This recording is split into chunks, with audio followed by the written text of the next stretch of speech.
Hello everybody, I'm Colton and welcome back to the channel. I know it's kind of been a minute. I have been having to study really hard for like a harder class at school right now, so that's kind of what's been taking my time, but I'm going to be back at it and the grind is starting soon. Like, believe me, like I'm working on more videos, I'm coming up with ideas, and also especially during the summer, I promise, like I'm my goal is going to end up trying to be like a video every week if I can. But anyways, though, I'm back today with another music analysis, which I think the next video will end up being a horror one, but for this one we're doing another music analysis. And if you couldn't tell by the album that is sitting right next to me, it's over Kendrick Lamar's GNX. And I really wanted to wait to do it in order, which I promise the rest of his albums I am. The only reason why I was like, maybe I should do it now is because it's so relevant right now. And it's also just a spectacular album. It's shorter in length and track list and runtime, but that doesn't take anything away from the artistry within it that he shows. It really is like a great representation of Kendrick post beef. And I think the Super Bowl also showed what a lot of the meanings of the songs were. And again, these videos do take a decent bit to make. I really am trying to get better at this every single time. But if you could please like, comment, or subscribe, that would help so much. It really would. We're on the road to 1,000, and I would love to celebrate that. You know, I got to come up with an idea if we ever do make it there. I'm trying. But anyways, though, let's now dive into Kendrick Lamar's GNX.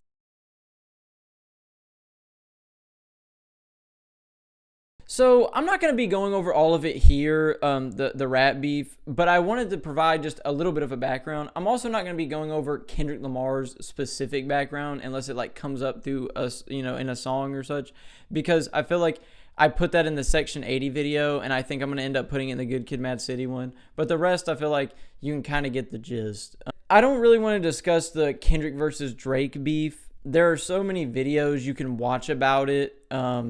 FD Signifier's video, definitely the best one. If you haven't watched one and you need to understand it, watch his video. It's long, but it's definitely worth it. I just don't want to cover it here because it's so oversaturated.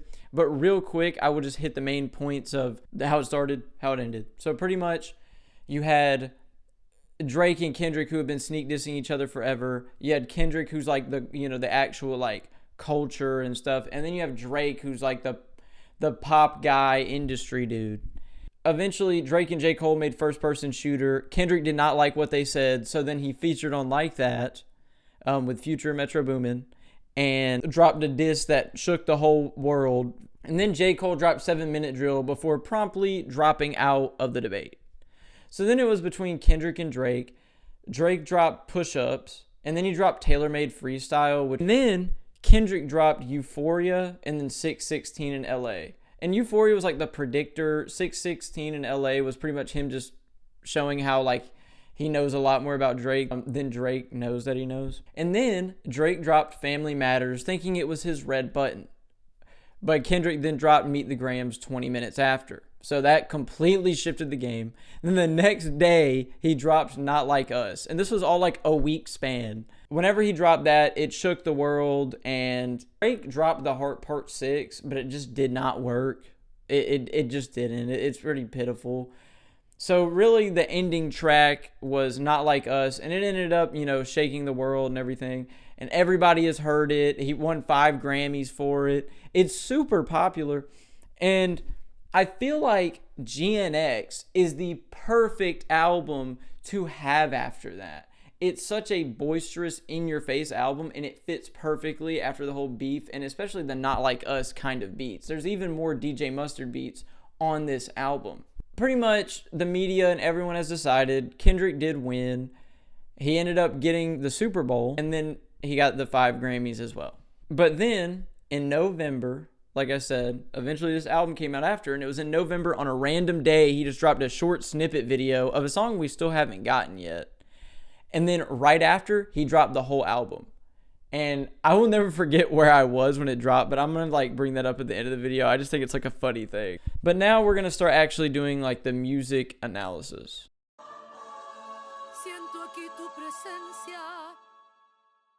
What you'll realize immediately, like I said, is the track list is a lot shorter, and the time of the album is shorter than usual. But again, that did not hinder quality.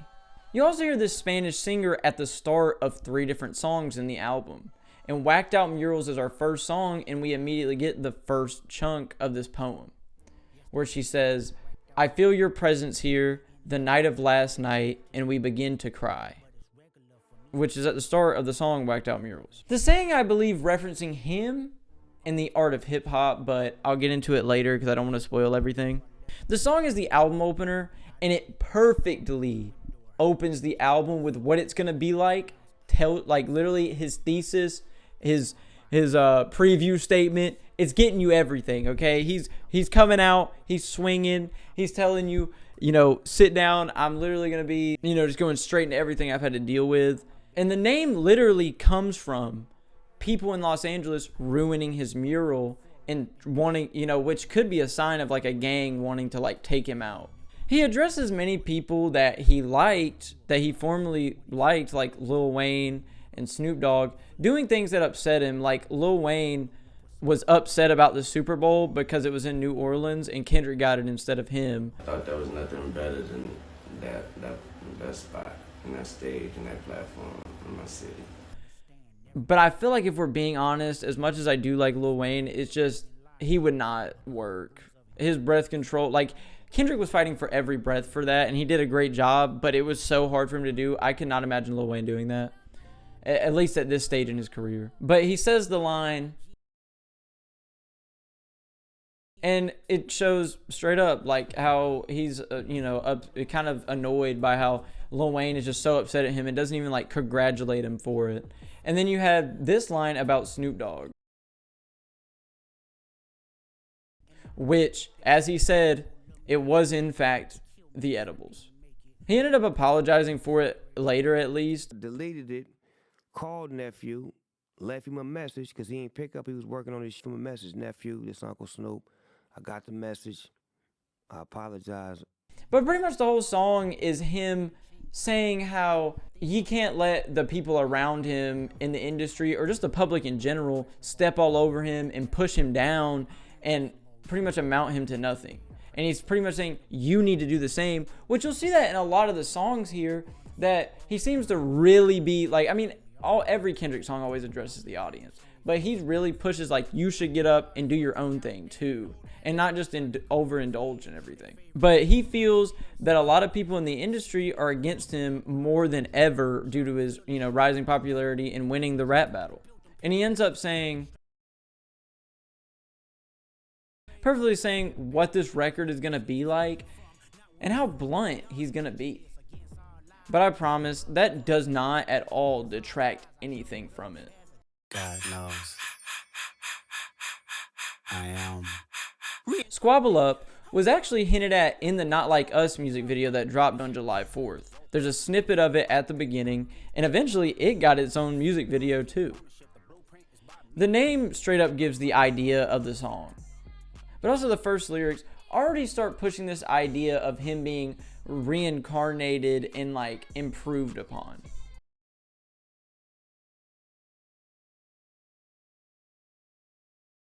And like I said, he addresses it, and eventually there's literally this whole song about reincarnation. But it shows a change in Kendrick at this point. But also there's the lyrics,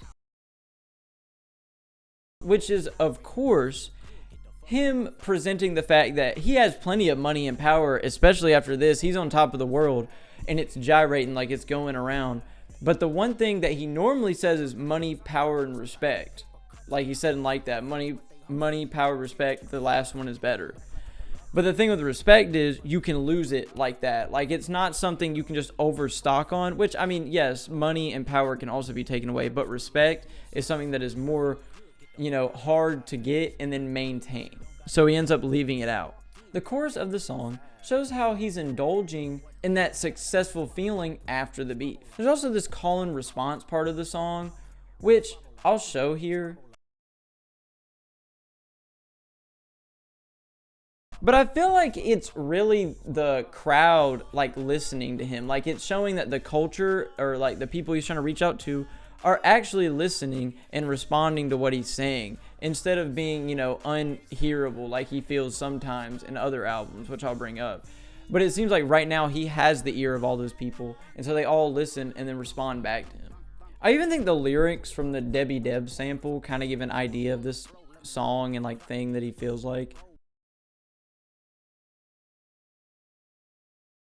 That music, we can grow with the music, and we can also spread it to others and enjoy it, and that's what I feel like he's doing in this song, but he's doing the whole album. He's making you feel on top of the world. He's trying to help you understand what it's like for him to feel on top of the world right now. But overall, this song is a fun banger and kind of has that beef energy, which makes me think it was one of those 5 songs left that were to use against Drake. But, well, that's a conspiracy. I don't know. It could be, though.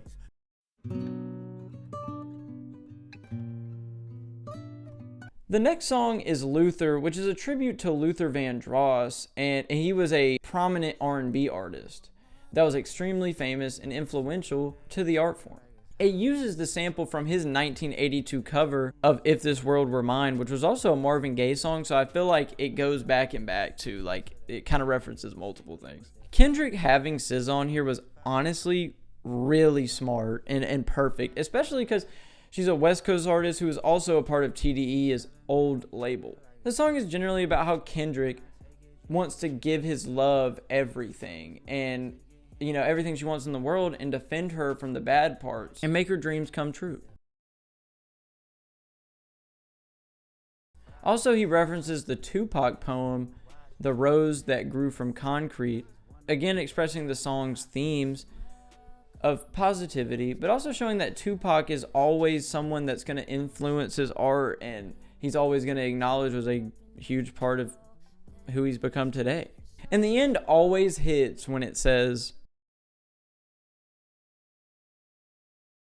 it's a great moment in the album, and clearly is the most R&B song on the album.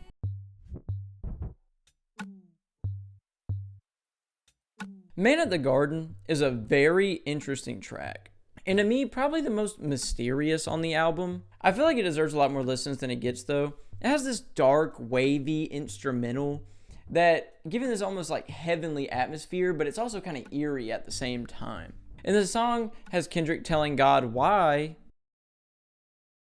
each verse referencing things that he's done that are righteous and he feels like deserves rewarding. Bringing up his mom and how he's helped his community.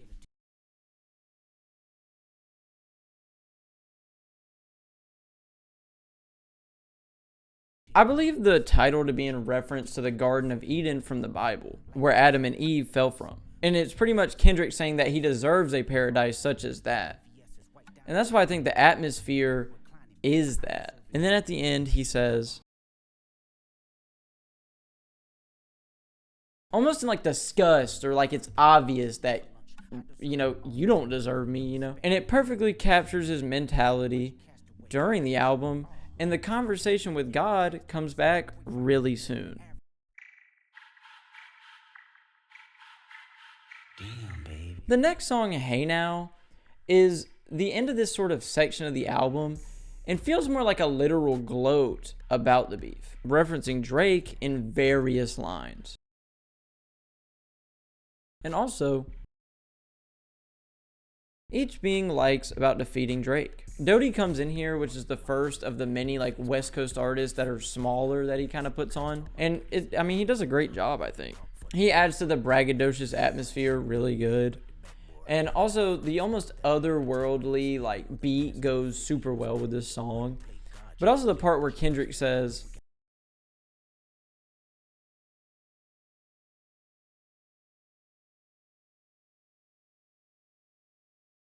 which could be a reference to two things. The first, I believe, could be in reference to people in Compton being, caught up with drugs, just like we talked about in Section 80, and he also brings up in other albums, and literally being dealing with hallucinogenics and seeing things like that are out of the ordinary. But what I feel like is definitely the meaning, at least to me, was I think most of it is from the idea that there's these rich people who are, going with the act of gentrification. They're moving into these places that have low taxes easier to buy land, such as like a Compton or just a smaller city that isn't funded very well, or the land is cheaper, and they end up putting these overly priced properties on there that end up raising the property taxes and then moving the poor out, which is literally the act of gentrification. And that's what I feel like it could be in reference to. The people that aren't at all like them or understand where they're from coming in, and the spaceships are their super nice cars they all come in, but then they want to see him dance. They want to see his community act in certain ways, such as him. They just expect him to just be like this spectacle that's around, and that's like his use to them. Somehow he even makes these more braggadocious songs have these deep meanings that still judge on like the economic status of his community and the things that they deal with on a daily basis. And he's also putting these lesser known artists in these songs, which is literally getting Drake's face and rubbing it in that line of oh, you just leave your community behind. You don't deal with anybody there anymore. He's showing, well, hell yeah, I do. But also, the next song starts the next section, but it also is the conversation with God that Kendrick has.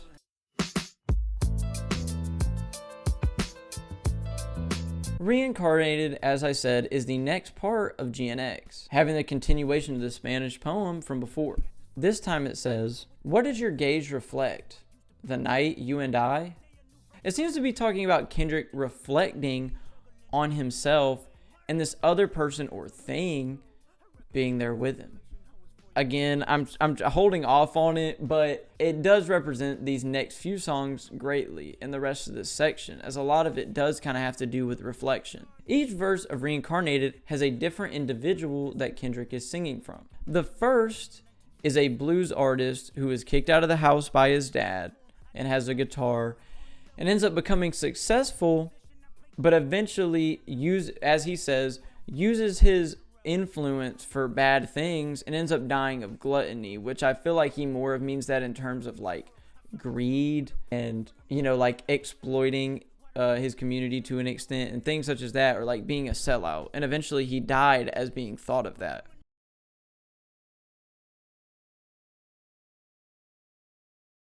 The second verse is from the perspective of a woman singer who ends up, again, getting kicked out of the house by her dad, becoming successful, and ends up, living a good life until she becomes addicted with drugs. And the only thing that she does love anymore is not people, but just drugs. And eventually dies from her addiction. And then finally, the third verse is Kendrick. And he immediately starts it with the line of, which is literally the first change from the last two lines. But I feel like it gives this whole idea of who is this father he's talking to? Yes, his real life father may have, but also God. That is the whole idea. That like he was kicked out of the house by his father. And he ends up saying, again, he ends up asking God, like, I think I deserve all these things. These are all the good things, like these are the things I've been doing. And this is my story. And I'm going to keep raising the bar for my community and in the art form. But he changes a lot of the bad things that the people he came from, that he believes he's reincarnated from, or these past lives that affect him, he has overcome those things. But then God actually does respond.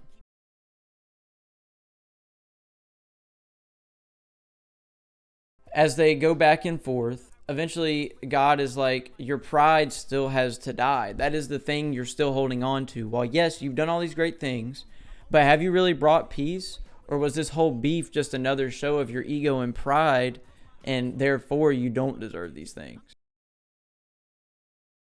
But eventually God tells him who he is, and he tells him that he kicked him out of heaven, or where he was. And he was, there was red, it was blues.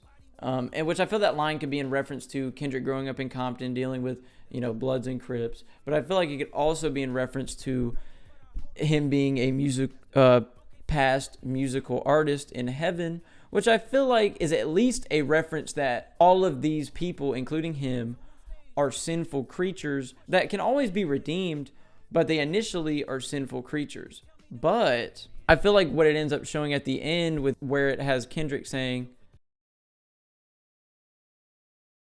is showing that in a sense they all at least have had the influence of the devil, or that was where they came from. They were all kicked out of the house by their father due to their, which they believed to be their pride, and they can't not forgive him.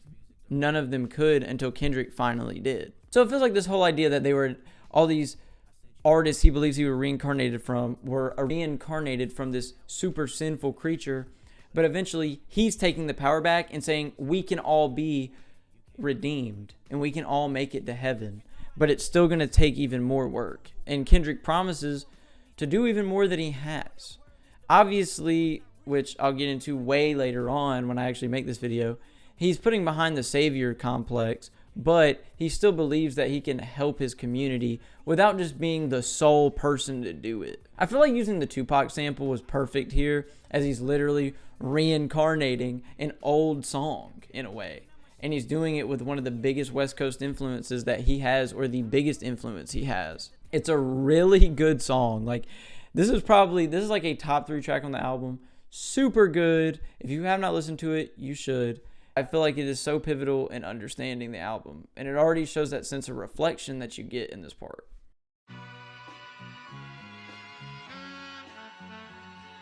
TV Off is clearly a beat similar to Not Like Us, and it's another DJ Mustard beat as well. But as this theme of you shouldn't waste your time just facing a screen, and you should go outside and actually do something to make a change in your life. And for him, like, he's doing this in a brutally honest manner and calling out crappy people in the world. Which, this is the first half of the song. The second half of the song is even more bombastic and sounds like it definitely was a beat that could have been used in the beef. And it starts with the iconic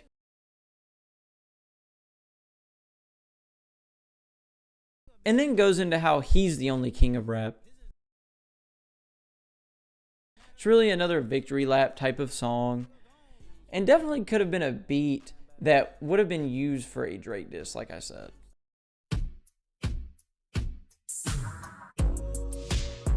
The Beautiful Day sounding anthem of Dodger Blue honestly kind of reminds me of Hey Now a little bit, but like on summer mode. So it's a title referencing the LA Dodgers, of course, and it's another song that has West Coast artists that you know a lot of people do know, but it does have some lesser known ones. Obviously we know Roddy Ricch, but there's lesser known ones such as Siete 7X and Wale the Sensei on it.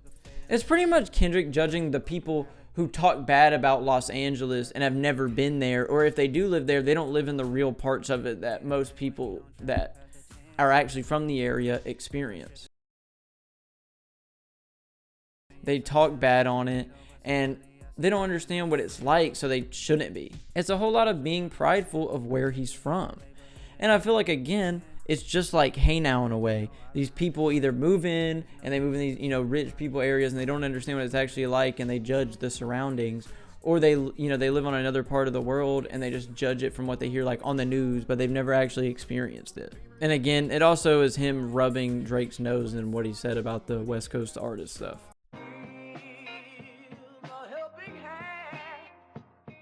Peekaboo starts with the chorus of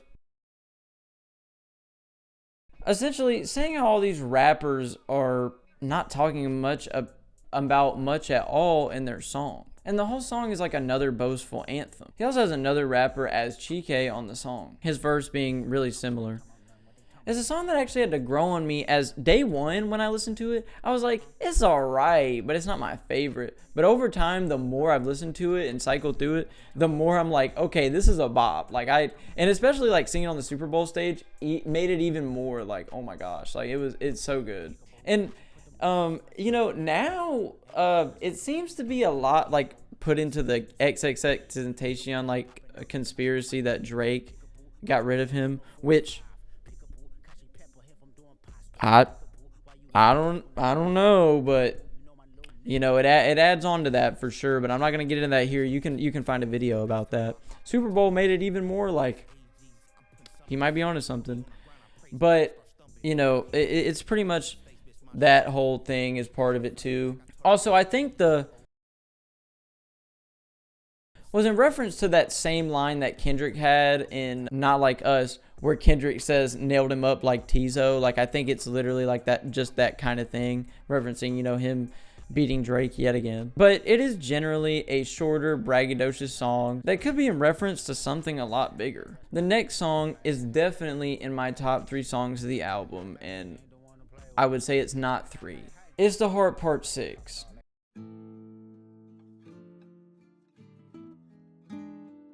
Which I'm glad, I am so happy he still made it. Because I know whenever I saw him make Watch the Party Die, I was a little bit worried that like he was just going to avoid it just because Drake like ruined it. But no, literally the Drake song sucked so bad. He made The Heart Part 6, made it so good. And now, you know, it's obviously has way more listens. Whenever you look up The Heart Part 6, you get Kendrick. It's of course a continuation of his Heart series, which I think is honestly, it's a really good continuation of it. But it also fits perfectly here in the album, as it is so much internal reflection. It's a powerful point in this album. He references TDE and his departure from it, explaining how he did end off things well. But also, he references how Black Hippie didn't work because of him, and him growing into his own, you know, artist that wanted to do his own concepts. It kind of reminds me of the Odd Future kind of falling apart, because he just got to, you know, they each got their own things going on and eventually just couldn't do it.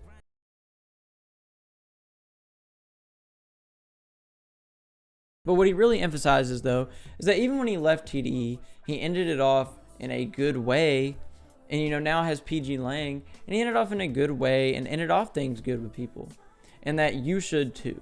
You know, because you shouldn't burn the bridges of those that you really care about. And I feel like in a subtle way, which I think it's just a Kendrick song, it's just about him. But I feel like in a subtle way, you can think about it really being the antithesis to someone like a Drake. Drake has cut a lot of people off, burned a lot of bridges. Kendrick is emphasizing that you should not do the same. And I mean, yes, obviously if someone is like irreprehensible or something, yeah, get rid of them. But like in terms of just having a disagreement or something, you should always make sure to bust it up and make things right. Keep those people around because they're special, and whenever you lose them, you might not ever get them back. You need to try to come to an understanding before all is lost. It really is an amazing heart and is in a perfect place on this album.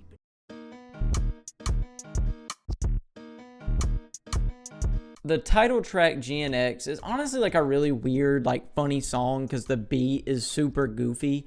Oh, it has more West Coast artists on it that are like smaller, like Hita J3, who ended up actually helping him do the collab with Cardi, Young Threat, and Peso. Each one saying how they, in each of their choruses, just as Kendrick does. It's a fun song, letting smaller West Coast artists go off on a funny beat. But it also, like, it shows Kendrick fully indulging in this, like, he's tripping and he's loving it. He's fully indulging in this successful feeling post-beef. And it shows how everyone on the West Coast is a part of the art form and the movement that he's been creating. I know a lot of people don't like this song, and it's definitely the weirdest on the album, but it's a quick and fun listen to me, and the beat is just weird and interesting. I don't know, I really like it. Like, I don't know, it's just different.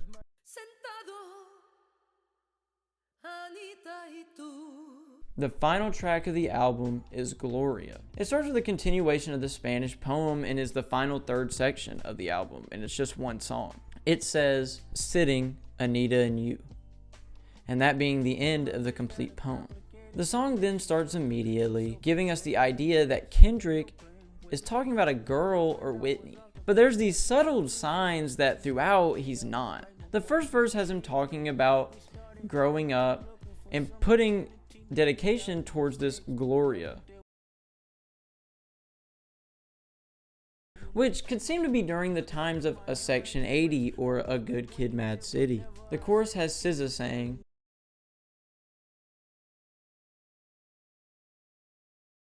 seeming to be speaking from the Gloria's perspective. Clearly they're important. Verse 2 has Kendrick talking about his super important trip to Africa and how Gloria was his passenger, which was an experience that drastically shaped him and also the album To Pimp a Butterfly. So then he references being angry with them, referencing the time during Damn and before Mr. Morale whenever he dealt with his writer's block. And eventually Gloria responds. You'll eventually see how this all makes sense. Then verse 3 talks about the good times he had with her and how she can help people and hurt them. Until finally, at the end, we get the reveal.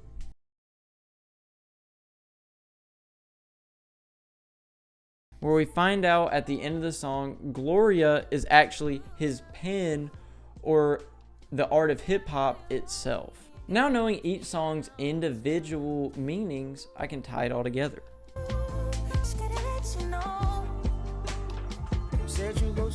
GNX, while being Kendrick's shortest album and most in your face, is still a storytelling, like a conceptual masterpiece to me. Well, yeah, it's not at the level of a T-Pab or a Good Kid, Mad City, which you just could not do in this runtime. It still is really well. It really is done well for this short time and gives you a snapshot kind of into what he's experiencing right now. It really is that victory lap after the beef. And it fits so well with the Super Bowl, as that was literally like a victory lap.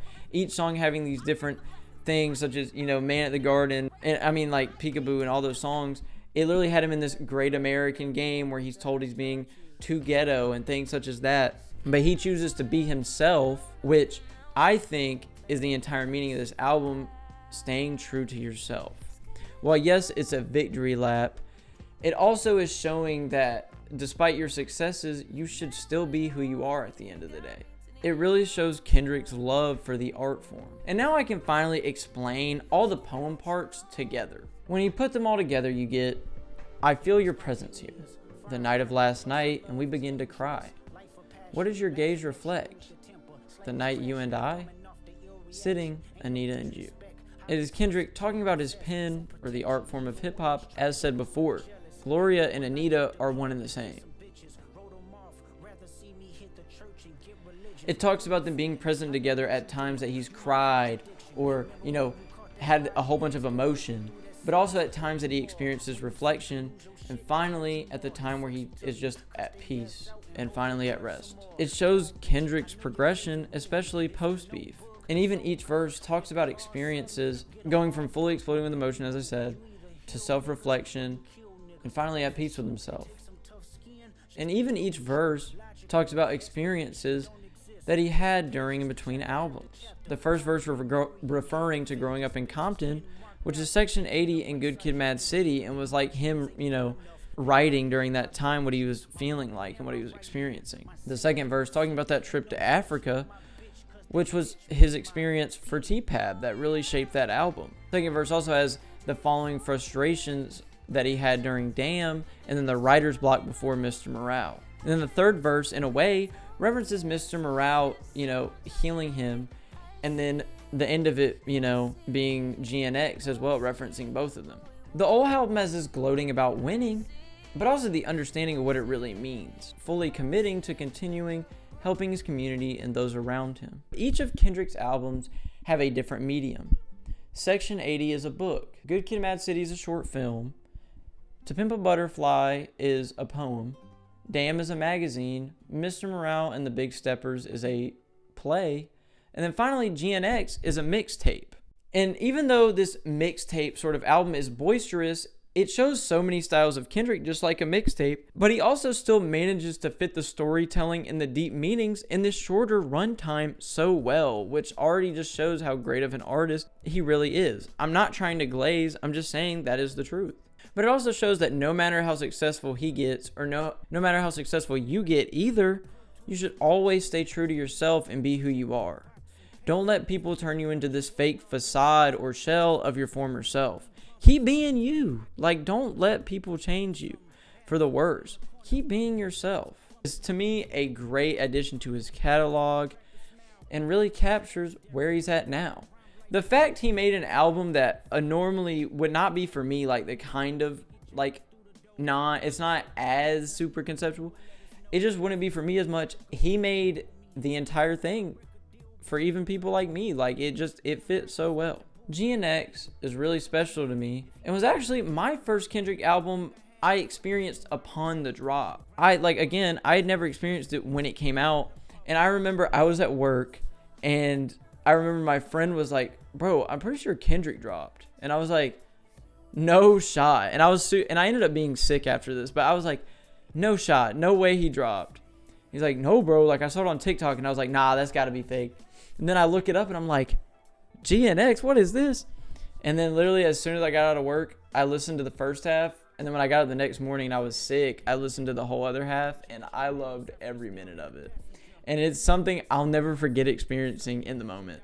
I promise you, the rest of his albums, I'm going to end up doing in order. It's so relevant right now, and it just makes the most sense to go ahead and talk about, as I feel like we're feeling the current effects of it. But the next one I do for him, not the next video, but the next one I do of him will end up being Good Kid, Mad City. But please, let me know what you think of this video, and give me any, any feedback or any suggestions for an analysis that y'all want to see, whether it be music, horror, or maybe a game. Like I said, please, any support helps. Like, comment, and subscribe if you feel like it. I've been Colton.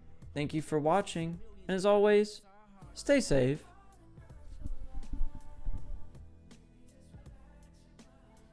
What they talking about? They ain't talking about no. What they talking about? They ain't talking about no. What they talking about? They ain't talking about no. What they talking about? They ain't talking about nothing.